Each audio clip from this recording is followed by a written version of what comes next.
Et salut tout le monde, j'espère que vous allez bien. On se retrouve du coup pour une nouvelle vidéo où je vais vous conseiller 3 mangas courts, donc c'est-à-dire en 1 ou en 2 tomes maximum.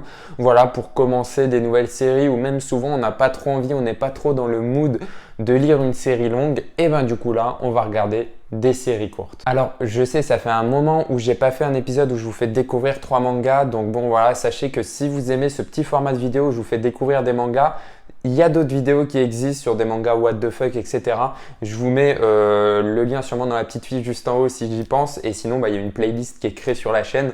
Donc allez jeter un œil et vous allez avoir plein d'autres mangas que je vous conseille et qui sont plutôt pas mal. Et juste un petit message pour vous dire qu'on a atteint les 1500 abonnés et même bientôt les 1600. Peut-être même qu'on y sera au moment de la sortie de la vidéo. Donc en tout cas, merci beaucoup pour le chemin que j'ai parcouru grâce à vous. Et en tout cas, j'espère qu'il ne va pas s'arrêter maintenant. Donc bon voilà, sachez en tout cas pour vous remercier des 1500 abonnés, j'organise sur ma page Instagram, donc tous les liens sont dans la description, un concours pour vous faire remercier, pour vous remercier, où je vous fais gagner un petit coffret starter de Noël. Voilà, je vous dis pas c'est quel manga, mais allez jeter un œil sur ma page Instagram, c'est tout simple pour participer, il faut juste être abonné à ma chaîne YouTube, à ma page Instagram, et puis vous identifiez 2 personnes dans le commentaire du post en question. Voilà, c'est super simple.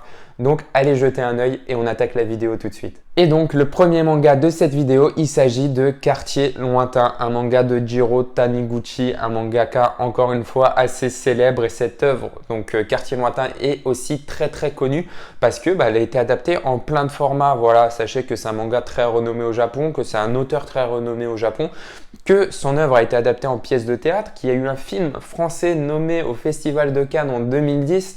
Donc bon voilà, c'est quand même un manga et un mangaka très renommé. Ça nous raconte l'histoire de Hiroshi, un jeune cadre tokyoïte de 48 ans qui un soir, après avoir un peu trop bu, va prendre un train mais va se tromper de destination et va se retrouver dans sa ville natale. Et lui, ça lui paraît pas bizarre, donc son corps il se laisse guider et arrivé dans cette ville natale, il décide d'aller sur la tombe de sa mère qui est décédée.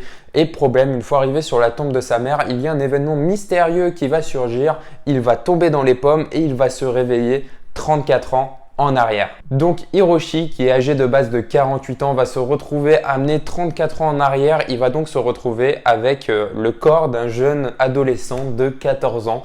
On suit du coup l'histoire d'un gars qui a 48 ans et qui a un corps de jeune de 14 ans mais qui se souvient de tout. Donc son intelligence, etc. Il a une intelligence d'homme de 48 ans. Et ça, pour un mec de 14 ans, c'est énorme. Il va du coup revivre toute sa période collégienne en essayant de changer quelques détails qu'il aurait bien voulu changer auparavant. Mais il se souvient d'une chose très importante, c'est qu'à la fin de l'été où du coup il est revenu, son père va partir, il va prétexter en fait un voyage d'affaires pour partir et abandonner sa famille, sa femme, ses enfants, etc. et recommencer une nouvelle vie ailleurs. Hiroshi va-t-il réussir à empêcher son père de partir? Va-t-il réussir à l'empêcher d'abandonner sa femme et ses enfants? C'est ce qu'on va du coup découvrir dans Quartier Lointain et honnêtement c'est super bien, je vous en dis pas plus et je vous laisse découvrir ce manga. Et pour ce deuxième manga, on reste toujours sur un manga assez sérieux, pas vraiment dans la même veine, mais on reste sur un thème sérieux et on va parler de Poison City. Poison City est écrit et scénarisé par Tetsuya Tsutsui. C'est encore une fois un mangaka très connu. Voilà, vous l'avez vu sûrement dans certaines de mes vidéos. C'est l'auteur de Prophecy, de Noise ou encore de Manhole. 3 mangas qui sont une référence. Mais j'en ai lu que 2 sur les 3, donc le 3e, je vais me dépêcher de le lire. Et Poison City se veut extrêmement sérieux, que ce soit au niveau de ses dessins ou de son écriture, parce que en effet, nous suivons dedans l'histoire d'un jeune mangaka, un mangaka qui a énormément de talent et qui s'apprête sûrement à écrire un manga d'horreur qui a tout pour cartonner, voilà, qui a tout pour tout cartonner dans les magazines de prépublication, etc. qui se mettent au Japon, sauf qu'il y a un seul problème. Au Japon, un mouvement politique se met en place afin de censurer les mangas et de qualifier certains mangas non adaptés aux adolescents de mangas nocifs et même, pour certains, de qualifier directement l'auteur d'auteur nocif. Et justement, le jeune mangaka qu'on va suivre va se voir qualifier son manga d'œuvre nocif et il va avoir le choix entre 2 choses. Soit du coup se plier à la censure japonaise et modifier son œuvre afin que voilà, elle puisse être publiée, mais du coup ça va énormément dénaturer le manga de base, le manga d'origine et l'histoire que veut raconter l'auteur, ou alors ne pas subir la censure japonaise, choisir un autre moyen de prépublication et du coup pouvoir faire le manga qu'on veut, mais sans avoir autant de visibilité et autant de ventes qu'il l'espérait. Alors voilà, c'est ce qu'on va suivre dans ce manga.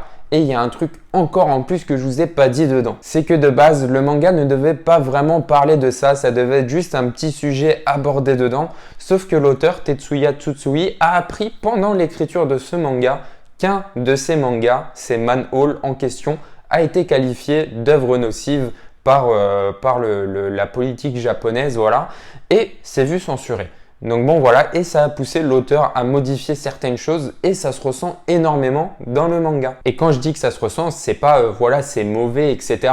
Ça se ressent, c'est vraiment, ça se ressent que l'auteur veut nous faire passer un message et que l'auteur finalement, il aime pas du tout ce système de censure qui, en lisant le manga, vous allez le découvrir, et bien finalement, il est fondé sur quasiment rien du tout, quoi. C'est un peu comme nous à l'époque où on disait que les jeux vidéo rendent violents, et d'ailleurs c'est toujours un peu le débat aujourd'hui, mais là c'est plus adapté au niveau du manga. Mais chose à savoir, il y a quand même eu un gros mouvement politique, c'est quelque chose qui s'est vraiment passé au Japon pour la censure des mangas, et c'est quelque chose qu'on apprend également dans le manga, et j'ai fait mes petites recherches, et c'est la même chose qui s'est passée pour les comics en Amérique, voilà. Donc c'est un manga qui est super bien écrit, qui est très bien dessiné, qui est très profond et qui en plus a quand même un vrai message qui est véhiculé derrière. Et tout ça en 2 tomes, c'est top. Et honnêtement, si vous n'avez jamais découvert ce manga, moi je l'ai découvert avec Prophétie que j'ai lu il n'y a pas super longtemps. Vous l'avez sûrement vu dans une vidéo lecture manga que j'ai fait auparavant. J'ai kiffé Prophétie, mais honnêtement, si je compare Prophétie à Poison City, c'est le jour et la nuit. Les 2 mangas sont excellents, mais vraiment, j'ai accroché dès le début à Poison City. En plus, ça nous raconte 2 histoires. On a grossièrement l'histoire du mangaka qui va devoir décider s'il va censurer ou pas son œuvre, mais on a également l'histoire du manga qu'il écrit et qui est honnêtement super bien. Et d'ailleurs, c'est top. Honnêtement, voilà, j'ai pas trop de mots à dire, mais c'est top. Vraiment, le manga, il est excellent. Donc bon, un manga culturel super intéressant et avec un vrai message que veut nous véhiculer l'auteur derrière. Alors, je ne sais pas si c'est toujours d'actualité, mais dans les Carrefour Market, il y avait pendant un moment une offre promotionnelle où vous aviez des intégrales de séries pour 4 € qui étaient un peu en grand format. Et il y avait du coup Poison City, c'est comme ça que je l'ai découvert. Vous l'avez sûrement vu dans ma vidéo achat manga juste avant, mais voilà. Donc ça vous permet de découvrir un manga, un intégral en 2 tomes pour 4 €, c'est super bien. Mais sinon après 2 tomes, honnêtement vous les trouvez en occasion pour 10 € ou même ça vous fait 15 € en neuf. Voilà, c'est pas si ouf. Mais bon, honnêtement, il en vaut vraiment le coup. Donc bon, voilà pour le 2e manga et on passe au dernier manga. Et donc pour ce dernier manga, on va parler d'un manga que j'affectionne tout particulièrement. Il s'agit de Half and Half, un manga écrit par Kuji Seo. Voilà, encore une fois un mangaka assez célèbre. Juste pour le contexte, sachez que Half and Half est une des premières œuvres de cet auteur qui est sorti à la base en 1996, donc c'est un manga assez vieux, mais il a sorti un remake de cette œuvre entre 2012 et 2015 et c'est du coup de cette œuvre que nous allons parler. On suit du coup l'histoire de Yuki, une jeune fille qui en a un peu marre de la vie et qui un jour va décider de sauter d'un immeuble pour se suicider, sauf qu'en atterrissant, elle va tomber sur Shinichi, un jeune garçon qui n'avait rien demandé à personne et qui va mourir. Et une fois qu'ils vont arriver au paradis, ou en tout cas un endroit qui y ressemble, une voix résonne et va leur dire que finalement, il n'y a pas de place au paradis, il n'y en a qu'une seule. Et cette voix va du coup ramener à la vie Yuki et Shinichi qui vont devoir vivre ensemble pendant 7 jours en ressentant exactement les mêmes sentiments l'un que l'autre. Exemple un peu bête, si Yuki est énervé, Shinichi va directement ressentir qu'elle est énervée et vice versa, etc. Sauf que pendant ces 7 jours, ils ne vont pas pouvoir s'éloigner, ils vont vraiment devoir vivre côte à côte. Donc vous vous en doutez, il y a une histoire de pseudo-romance qui va commencer à émerger entre les deux. Et à la fin de ces 7 jours, malheur, ils vont devoir décider qui va vivre et qui va mourir. Donc bon voilà, c'est quand même un manga super connu, c'est pour ça que je le mets à la fin, mais si vous ne l'avez jamais lu, honnêtement, il est super bien. C'est également un manga en 2 tomes qui se laisse lire super facilement et honnêtement, en termes de série courte, je crois que je ne me suis jamais autant attaché à des personnages aussi rapidement. L'auteur a quelque chose pour nous faire vraiment ressentir à travers ses dessins et à travers sa façon de développer les personnages que vraiment on s'y attache comme pas possible et c'est pour ça que cet auteur, juste avec un manga, je me suis dit ouais, il est excellent et c'est pour ça que par la suite j'ai acheté les Fuka qui sont ici et j'arrive bientôt à la fin donc je vais bientôt pouvoir les commencer mais honnêtement je vous promets que ce manga est excellent. Et pour ceux qui l'ont lu ou même pour ceux qui veulent le lire, sachez qu'en tout cas, moi, ce manga, ou en tout cas la fin du manga, parce que ouais, c'est un manga qui a une fin qui est vraiment pas mal également, m'a beaucoup fait penser à Your Name. Donc si votre manga, si Your Name vous aimez, si vous avez vu le film d'animation et que vous avez kiffé,